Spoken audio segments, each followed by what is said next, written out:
ఓ అక్క ఎల్లవా మేడాలమ్మకు మించిన బామా ఎక్కడుందో చెప్పవే అక్క మనవు చేసుకొనొస్తానే ఎల్లమ్మ.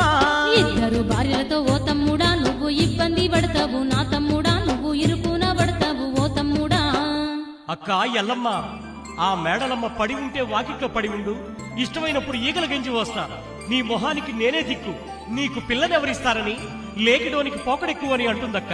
నువ్వు పిల్లజాడ చెప్పకపోతే నేను పర్వతాలు ఎక్కలేనక్క. సవితిని తెస్తా